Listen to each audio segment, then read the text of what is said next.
what is your keenest memory from these 3 finals? Why are you starting with a difficult moment for me? It's been an enjoyable afternoon in Bastad. People have been friendly, very hospitable, and you asked me about the 3 finals when I've lost 2 against each gentleman. This is not nice. But you already have it. But no, we have shared so much more than just 3 Wimbledon finals.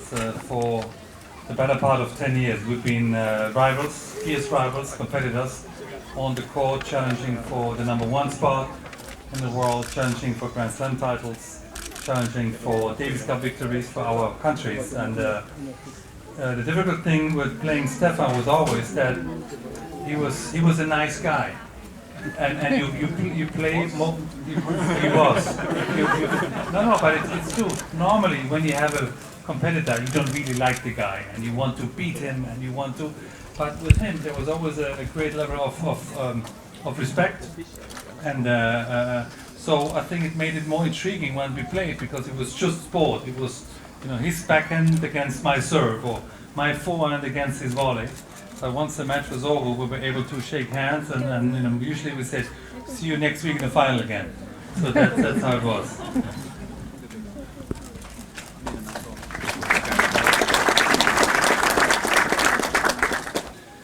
I think Boris and I had a lot of great matches over the time, but he's beaten me a lot more times. We played 35 times on the tour. He beat me 25 times.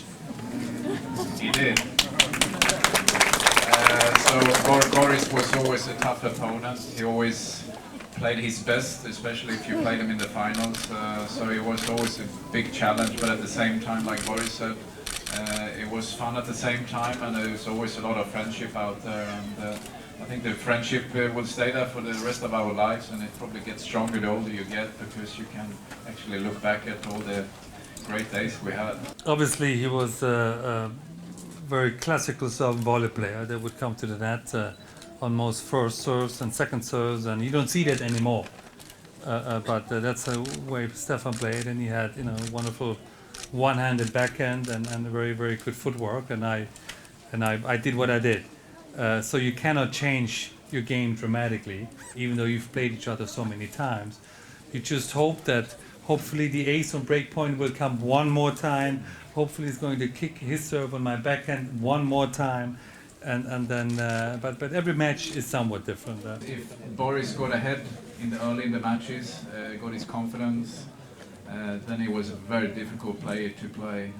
So you almost needed to get Boris a little bit frustrated in order to win. Otherwise, it was difficult.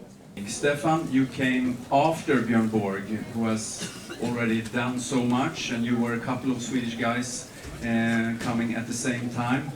Boris, more unexpected, perhaps, the first Wimbledon title, and you have... For you or for who? For me, yes, I must admit that, yes. Give me a hard time all afternoon,